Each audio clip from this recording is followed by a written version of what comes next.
Football transfer season চলছে এবং সেখানে গেল কয়েকদিনের সবচেয়ে বড় খবরের ভেতরে আছেন ক্রিস্টিয়ানো রোনালদো, সবচেয়ে বড় খবরের ভেতরে আছেন লুকা মদ্রিচ। রোনালদোকে দিয়ে শুরু করা যাক। আল নাসেরেই থাকছেন ক্রিস্টিয়ানো রোনালদো। 40 বছর বয়সী ফুটবলার 41-এ পড়বেন 2026 বিশ্বকাপের সময় এবং সেই সময়টাতে তিনি সৌদি লিগেই থাকতে চান। এই সোমবারে তার সঙ্গে আল নাসেরের চলমান চুক্তির মেয়াদ শেষ হয়ে যাচ্ছে এবং সবশেষ যে খবর সেটা হচ্ছে 2 বছরের জন্য ক্রিস্টিয়ানো রোনালদো তিনি থাকতে যাচ্ছেন আল নাসেরের হয়ে। মানে হচ্ছে আপনার এটার ফলে কি হচ্ছে জানেন, যে আল নাসেরের হয়ে তার 100 গোলটা পূরণ হচ্ছে।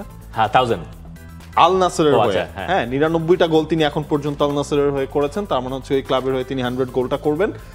এবং আরো একটা জিনিস কিন্তু রোনালদো তিনি ভাবছেন, তিনি এখন ধরেন একটা মেগা প্রজেক্ট হচ্ছে রয়েছে সৌদি আরবের ওয়ার্ল্ড কাপ তারা হোস্ট যখন করবে। এখন যে কোনো ব্র্যান্ডের পুরাতন এসি বদলে নতুন ওয়ালটন এসিতে উপভোগ করুন 25% ছাড়। তো সেটা তো ব্র্যান্ড অ্যাম্বাসেডর হচ্ছে ক্রিস্টিয়ানো রোনালদো। তিনি পার্সোনালি এখন স্পোর্টসে ইনভেস্টমেন্টটা করতে চান সৌদি আরবে। অনেক কিছু আসলে কাজ করেছে রোনালদো এবং যে সবকিছু কাজ করছে তার ভেতরে দুইটা মেজর পয়েন্টকে যদি আমরা সামনে নিয়ে আসি, দেখেন স্টেফানো পিওলিকে বাদ দিয়ে দেওয়া হয়েছে এবং এই মুহূর্তে আল নাসেরের কোনো কোচ নাই। দু একটা গুঞ্জন শোনা যাচ্ছে যে আল নাসেরের যত রকম সিদ্ধান্ত আছে, এই যে ক্লাব কেন্দ্রিক সিদ্ধান্ত, সেখানে ক্রিস্টিয়ানো রোনালদোর একটা বড় প্রভাব থাকবে, এরকম একটা নিশ্চয়তা তাকে দেওয়া হয়েছে। আর রোনালদো সম্ভবত তার ক্যারিয়ারটা সৌদি আরবে শেষ করলেও করতে পারেন। ক্যারিয়ার শেষ করার আগে রোনালদোর দুইটা টার্গেট থাকবে। এক হচ্ছে 26 বিশ্বকাপে যদি তিনি জিততে পারেন তাহলে তো কোনো কথাই নাই, সেটা যদি নাও হয় অন্ততপক্ষে ক্যারিয়ারে 1000 গোল নিয়ে শেষ করা। এবং ক্যারিয়ারে 1000 গোল পেতে বোধ হয় আর 64 গোল লাগে মনে হয় ক্রিস্টিয়ানো রোনালদো, তাই না? তো মনে হচ্ছে যে এটা খুবই সম্ভাব্য এবং সেটা না হলেই পরে অবাক হওয়ার মতো ঘটনা ঘটবে।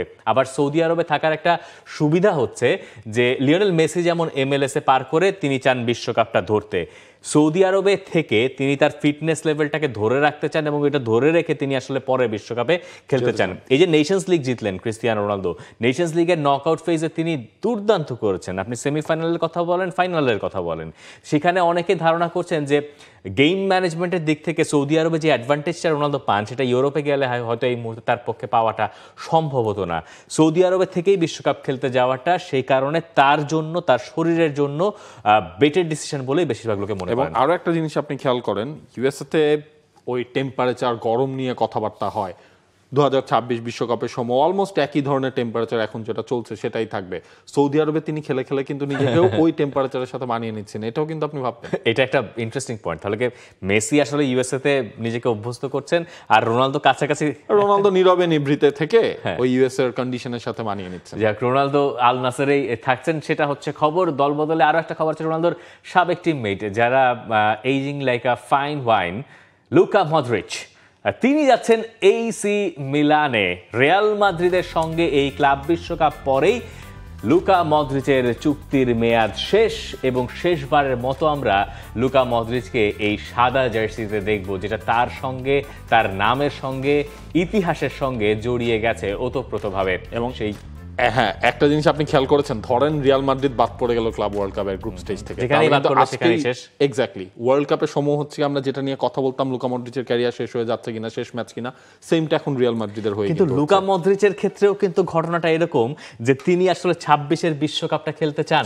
হ্যাঁ, আপনি আমরা ধরে নিয়েছিলাম ধরেন 22 ওয়ার্ল্ড কাপের পরেই লুকা মদ্রিচ রিটায়ারমেন্টে চলে যাবেন। 22 বিশ্বকাপে আপনি, আমরা কাতার থেকে মোটামুটি Luka Modric, Cristiano Ronaldo, Lionel মেসিদেরকে বিদায় দিয়েছিলাম এবং আমরা এগুলো বলেও এসেছিলাম। কিন্তু দেখেন এখন অবস্থা, বিশ্বকাপ থেকে 1 বছর দূরে থাকতে এই ফুটবলাররা এখন সিদ্ধান্ত ক্লাবও এমনভাবে পরিবর্তন করছেন যেখানে তারা অন্ততপক্ষে পরের বিশ্বকাপটায় খেলতে পারেন। এইখানে আপনি খেয়াল করেন, যখন হচ্ছে আপনার AC মিলানে তিনি সাইনটা করলেন বা করছেন, অফিসিয়ালি তো মোটামুটি সবকিছু হয়ে গেছে, রাইন্ডার্স চলে গেলেন, আলটিমেটলি কিন্তু ওই জায়গাটার মধ্যেই লুকা মদ্রিচকে নিয়ে আনা হলো। এবং AC মিলানো তো কোচ চেঞ্জ করেছে, ম্যাক্সিমিলিয়ানো অ্যালেগ্রি হচ্ছে AC মিলানের এখনের কোচ।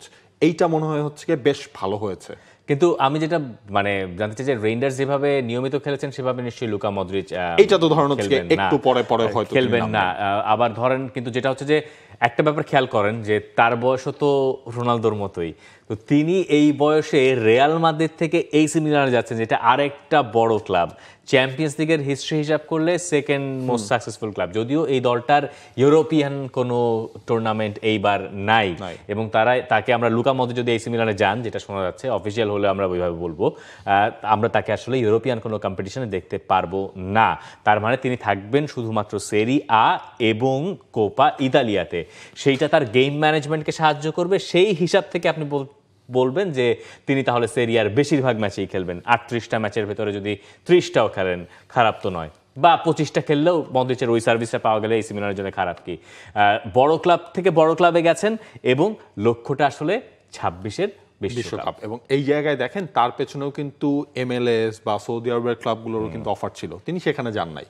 না, তিনি ইউরোপেই থাকছেন এবং ইউরোপের টপ 5 লিগ যেটাকে বলা হয়, সেই টপ 5 লিগের একটাতেই আমরা লুকা মদ্রিচকে তাই না, ইউরোপের মানে সেকেন্ড মোস্ট সাকসেসফুল ক্লাবে তিনি জয়েন করেছেন। আমরা একটু বিদায় নেওয়ার আগে আরো দু একটা ছোটখাটো ট্রান্সফারের আপডেট দিয়ে যাই। এমবুএমোকে ধরা হচ্ছে ম্যানচেস্টার ইউনাইটেডে যাবেন, কুনিয়া তো আছেনই।